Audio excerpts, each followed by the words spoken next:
Hoje você nem precisa pesquisar muito mais. O mercado de fundos imobiliários está oferecendo vários fundos com retornos superiores a 1% ao mês.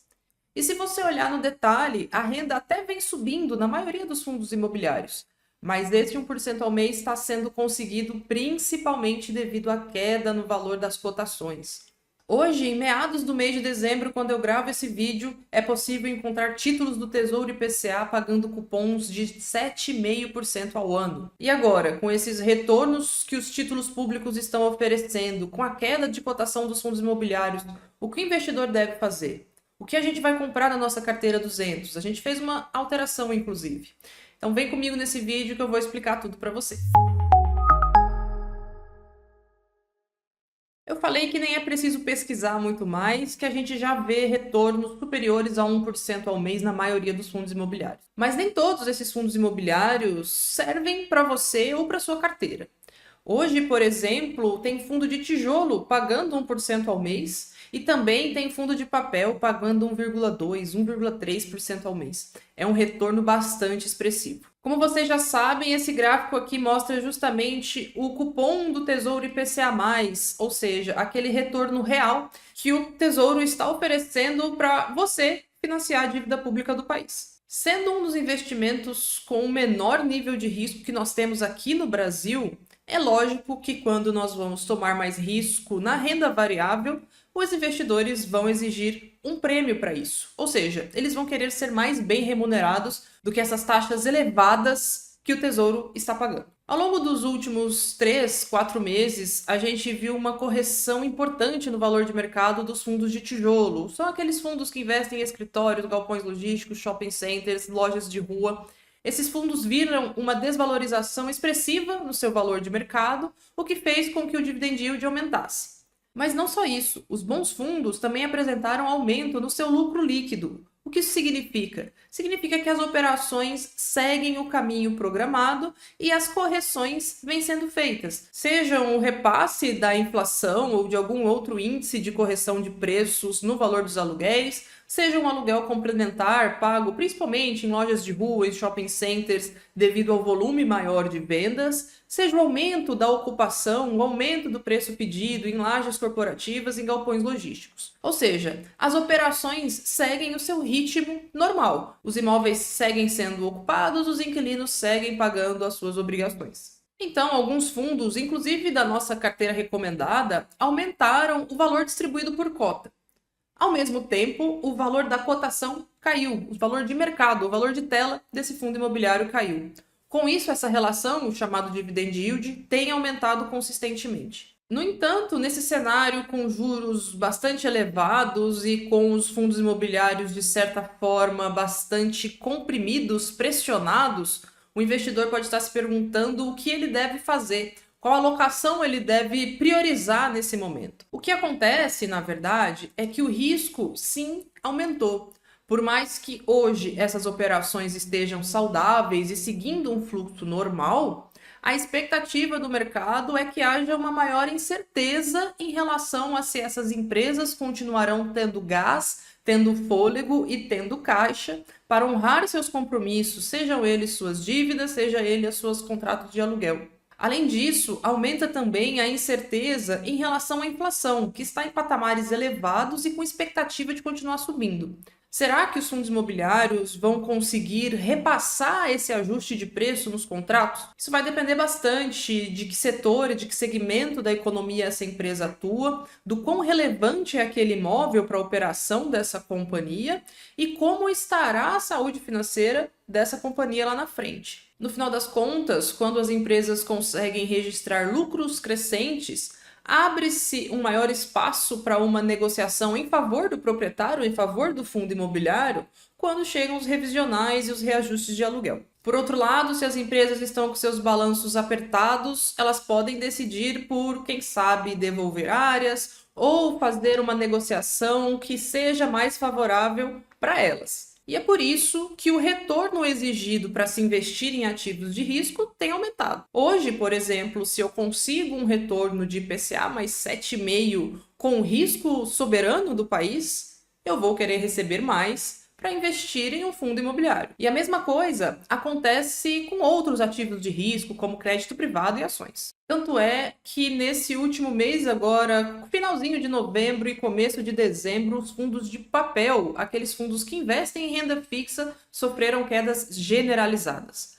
Atualmente, o desconto do segmento está em 13% na média, é um desconto bastante elevado. E isso acontece justamente porque os fundos de CRI, ou os fundos de papel, investem em dívidas emitidas por essas companhias. Essa dívida possui um lastro imobiliário, ela é empacotada, então o FII adquire esse CRI. Esses fundos de papel costumam ter dezenas dessas operações e carregam níveis de risco diferentes entre eles. Essas quedas generalizadas de preço buscam justamente ajustar essa relação risco-retorno.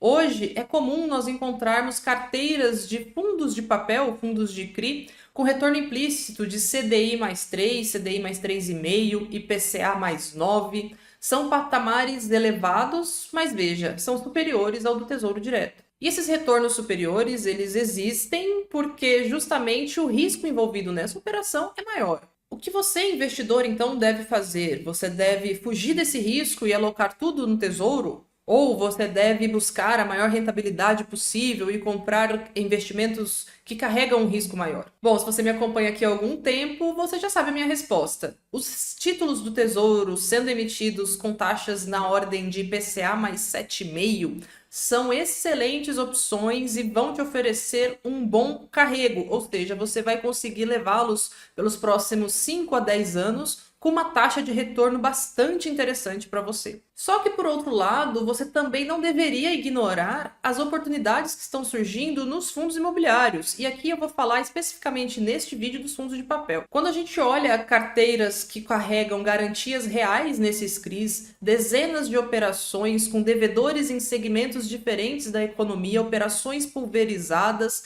muitas vezes estruturadas pela própria gestora, ou seja, ela conhece aquela operação, ela entende muito bem como está acontecendo aquele fluxo e quais pontos ela deve ter mais atenção para tentar antecipar-se a algum problema de crédito.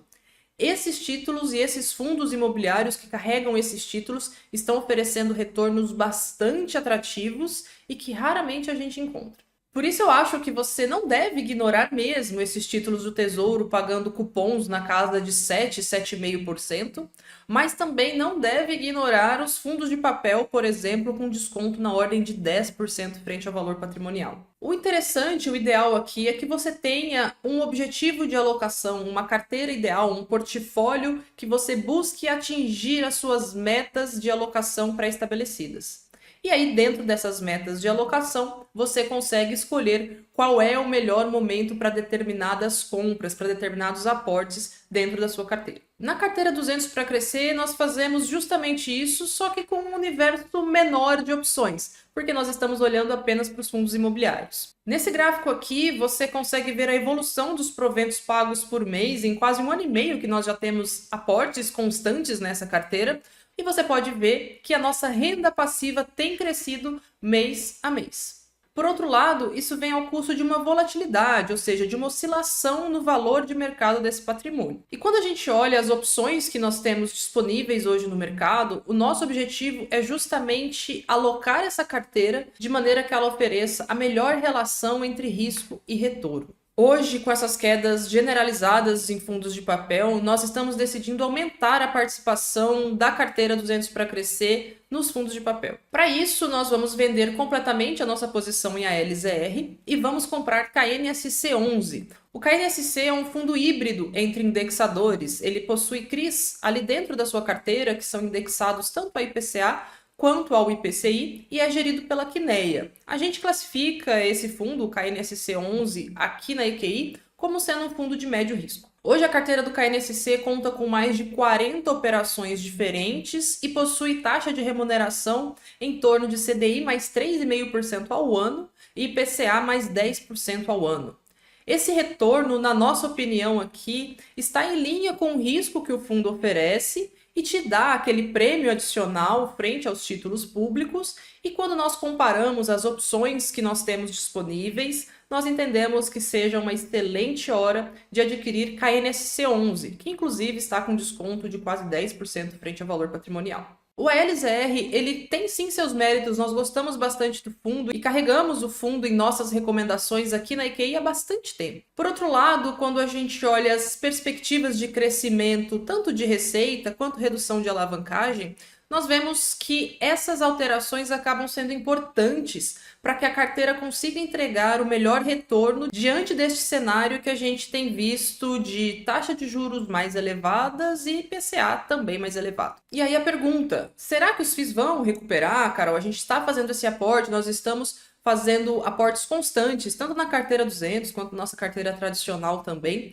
Estamos falando que sim, os fundos estão descontados, mas parece que já estão descontados há bastante tempo, né? Quando nós vamos começar a ver essas recuperações em valor de mercado? E no final das contas, o que a gente precisa são de sinalizações positivas que façam com que essa taxa longa de juros ceda. No final das contas, medidas que tragam um alívio para a questão fiscal do país, que vai consequentemente fazer com que a nossa moeda, o real, se aprecie frente ao dólar e consequentemente também irá fazer com que a inflação apresente sinais de arrefecimento. Sem essas medidas, a expectativa, tanto é que foi sinalizado pelo Copom, é que os juros continuem subindo e pode chegar aí a 14,25% agora em 2025. Enquanto isso, a gente segue aqui alocando nossa carteira da melhor forma possível, alocando nosso portfólio de maneira balanceada e aproveitando essas janelas que eventualmente o mercado pode nos oferecer. Bom, e se você quiser conhecer a carteira 200 para crescer, essa carteira em que nós fazemos aportes de R$ 200 todos os meses,